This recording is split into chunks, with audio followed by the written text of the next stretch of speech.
அஸ்ஸலாமு அலைக்கும் வரஹமத்துல்லாஹி வரகாத்துஹு.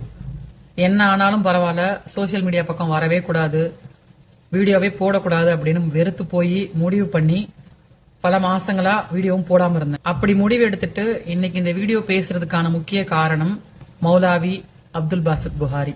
நேத்து அவரை பத்தின ஒரு சில வீடியோக்கள் சோசியல் மீடியால பார்த்தேன். பார்த்ததுல இருந்து மனசு ரொம்ப நெருடலா இருந்தது. ஒரு 4 பேர் அவரை நிக்க வச்சு அவர் மேல பல குற்றச்சாட்டுகளை சுமத்தி அவரை அக்யூஸ் பண்ணி பொதுவெளியில அவரை நிக்க வச்சு சமூக வலைதளத்துல வீடியோ எடுத்து போட்டிருந்தாங்க. அவர் என்ன தப்பு பண்ணிருக்காருன்னு தெரியல, தப்பு பண்ணிருக்காரானும் தெரியல. ஆனா வீடியோல அவர் மேல பல குற்றச்சாட்டுகள் சொல்லி அக்யூஸ் பண்ணி அந்த 4 பேர் பேசியிருந்தாங்க. அவர் தப்பு பண்ணாரா பண்ணலையான்றது நமக்கு தெரியாது, அந்த வீடியோ பாக்குற யாருக்கும் தெரியாது உறுதியா. ஒருவேளை அவர் தப்பு பண்ணியிருந்தாலும் அதை இப்படி பொதுவெளிப்படுத்தாம அவரை கூப்பிட்டு தனிப்பட்ட விதத்துல அவர்கிட்ட பேசி தீர்வு கண்டிருக்கலாம். அப்துல் பாசித் புகாரி இந்த சமூகத்துக்கு செய்த இறைப்பணிகள் ஏராளம். அதை நான் சொல்லி நீங்க தெரிஞ்சுக்க வேண்டிய அவசியம் இல்ல. எப்படி நாகூர் அனிஃபா இஸ்லாமிய நெறிமுறைகளையும் இஸ்லாமிய கோட்பாடுகளையும் இஸ்லாமிய சட்டத்திட்டங்களையும் பாமர மக்களுக்கும் தன் பாடல்கள் மூலமா கொண்டு போய் சேர்த்தாரோ, அதே மாதிரி அப்துல் பாசித் புகாரி தன்னுடைய பயான்கள் மூலமா பல பேருக்கு இஸ்லாமிய விழிப்புணர்வையும் இரையச்சம் உள்ளவர்களாகவும் ஆக்கியிருக்காரு. அப்துல் பாசித் புகாரி அவங்களுடைய பயான் கேட்டு நேர்வழி அடைஞ்சவங்க பல்லாயிரம் பேர். அவங்களுடைய பயான் கேட்டு ஜக்காத் கொடுக்க ஆரம்பிச்சவங்க எத்தனையோ பேரு. அவங்களுடைய பயான் கேட்டு 30 நோன்பு வைக்க ஆரம்பிச்சவங்க எத்தனையோ பேரு. அவங்களுடைய பயான் கேட்டு தாய் தகப்பன மரியாதையாகவும் கண்ணியமாகவும் நடத்த ஆரம்பிச்சவங்க எத்தனையோ பேரு. அவங்களுடைய பயான் கேட்டு 5 வேளை தொழுகை எடுத்தவங்க எத்தனையோ பேரு. அப்படி இஸ்லாமிய சமூகத்துல ஒரு பெரிய விழிப்புணர்வையும் புரட்சியையும் பயான் மூலமா ஏற்படுத்தினவர் தான் அப்துல் பாசித் புகாரி. ஒரு கண்ணியமான மனிதர், அவ்வளவு பெரிய மரியாதையுள்ள மனிதர். நேத்து அந்த வீடியோல அவர் நிக்கிற காட்சியை பார்க்கும்போது மனசு உண்மையாவே அதை ஏத்துக்கல, பேரதிர்ச்சி. அவர் திருப்பி பதில் பேசியிருந்தாலோ இல்ல வாதம் பண்ணியிருந்தாலோ கூட ஒருவேளை மனசு சமாதானமா இருக்குமோ என்னமோ. அவர் எதுவுமே பேசாம அமைதியா பொறுமையா அல்லாஹ் அறிவான் அப்படிங்கிற அந்த ஒத்த வார்த்தையை மட்டும்தான் பேசினாரு.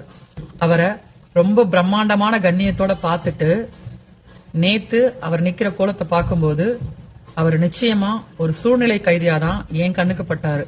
எத்தனை பேருக்கு அவர் அப்படி தெரிஞ்சாருங்கிறதையும் சொல்லுங்க. இந்த இடத்துல நான் முக்கியமா ஒரு விஷயத்த சொல்லியே ஆகணும்.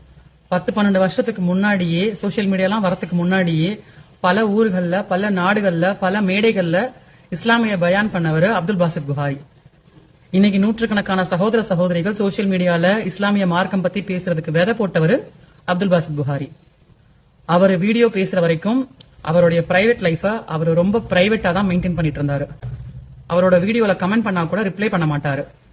அப்படி இருந்த ஒரு மனுஷனை தன்னுடைய சுய லாபத்துக்காகவும் வியூஸுக்காகவும் ஆதாயத்துக்காகவும் ஒரு சில இஸ்லாமிய யூடியூபர்கள் அவரை கூப்பிட்டு பேட்டி எடுக்கிறன்ற பேர்ல அவரை வச்சு வீடியோ போட்டா வியூஸ் போகும், நிறைய ஃபாலோவர்ஸ் வருவாங்க அப்படின்னு தன்னுடைய அடையாளத்தை வெளி உலகத்துக்கு காட்டாம ரொம்ப பிரைவேட்டா வாழ்ந்துட்டு வந்த ஒரு மனுஷனை வீடியோ எடுத்து வெளி உலகத்துக்கு காண்பிச்சு இதுதான் இவருடைய தொழில், இதுதான், இங்கதான் இவர் தொழில் பண்றாரு, இங்கதான் இவர் இருக்கிறாரு இப்படின்னு பொதுமக்களுக்கு தெரியப்படுத்தின மிக முக்கிய பங்கு ஒரு சில இஸ்லாமிய யூடியூபர்களையே சேரும். இன்னைக்கு அவருடைய இந்த நிலைமைக்கு அவங்களும் காரணங்கிறது நான் ரொம்ப உறுதியா சொல்லுவேன். அன்னைக்கு நல்லா இருக்கும் போது கூப்பிட்டு வீடியோ போட்டவங்க, அவரை வச்சு வீடியோ போட்டா தன்னுடைய சேனலுக்கு வியூஸ் கூடும் ஃபாலோவர்ஸ் கூடும் நினைச்ச வீடியோ போட்டவங்க இன்னைக்கு இப்படி ஒரு பிரச்சனையில் அவர் இருக்கிறாரு, இப்படி ஒரு நெருக்கடியில் அவர் இருக்கிறாரு. அவர் தப்பு செஞ்சாரு செய்யலங்கிறது 2வது. அவரை பத்தி வீடியோ எடுத்து இப்படி பொதுவெளியில பரப்புறாங்க இல்லையா, அவங்களுக்காக ஒரு வீடியோ போடலாம் இல்லையா, இதை பண்ணாதீங்க. ஆயிரம் தான் இருந்தாலும் அவர் ஒரு நல்ல மனிதர், அவர் இஸ்லாத்துக்காக இவ்வளவு விஷயங்கள் பண்ணிருக்கிறாரு, இறைப்பணிகள் இவ்வளவு செஞ்சிருக்கிறாரு, நிறைய பேரை நேர்வழிப்படுத்தி இருக்கிறாரு அப்படின்னு ஏன் ஒரு வீடியோ போடல? அப்ப உங்களுக்கு ஆதாயம் இருந்தா மட்டும்தான் நீங்க அந்த விஷயத்த பேசுவீங்களா? உங்களுக்கு பலனில்லாத விஷயத்த பேச மாட்டீங்களா? அப்ப உங்களுக்கு ஆதாயம் இருந்தாதான் ஒரு நபரையோ ஒரு விஷயத்தையோ பத்தி நீங்க பேசுவீங்க, இல்லன்னா பேச மாட்டீங்க. என்னதான் அவர் உங்களுக்கு சப்போர்ட்டா இருந்தாலும், என்னதான் அவர் உங்களுடைய முன்னேற்றத்திற்கு துணையா இருந்திருந்தாலும், இன்னைக்கு அவருக்கு ஒரு பிரச்சனைன்னு அவர் நிக்கும் போது அதை எதிர்த்தோ இல்ல அதுக்கு அவருக்கு ஆதரவாவோ ஒரு வீடியோ போடணும்னு உங்கள ஒருத்தருக்கும் தோணல. சோ இன்னைக்கு அவர் இந்த நிலைமையில இருக்கிறதுக்கு மிக மிக முக்கியமான காரணம், நான் அறுதிட்டு உறுதியா சொல்லுவேன், கட்டாயம் அவரை வெளி உலகத்துக்கு அடையாளப்படுத்தின அவருடைய சொந்த வாழ்க்கைய, தனிப்பட்ட வாழ்க்கைய வெளி உலகத்துக்கு காட்டி கொடுத்த சில இஸ்லாமிய யூடியூபர்களே சேரும்.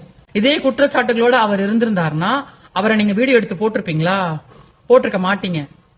ஏன்னா அது உங்க சேனலுக்கு பிளாக் மார்க் அப்படின்னு நீங்க நினைக்கிறீங்க. இப்ப அவரை பத்தி பேசுறதுனால எனக்கு எதுவும் நிறைய போறது கிடையாது. அவர் எனக்கு மகுடம் கொடுக்க போறதெல்லாம் கிடையாது.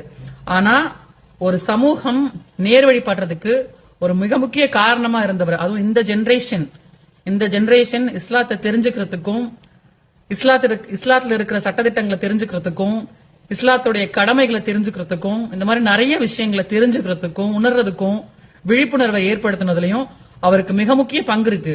அப்படி ஒருத்தர் இன்னைக்கு ஒரு நெருக்கடியில் இருக்கும் போது அவருக்கு ஆதரவா நிக்கிறதும், அவருக்கு நடந்த அநீதியை எதிர்த்து குரல் கொடுக்கறதும் தான் மனிதாபிமானம். அப்ப அன்னைக்கு அவரை வச்சு வீடியோ போட்ட நீங்க இன்னைக்கு வாய் திறக்காம இருக்கீங்கன்னா அவர் செஞ்சாருன்னு சொல்ற தப்புல உங்களுக்கும் பங்கு இருக்கா?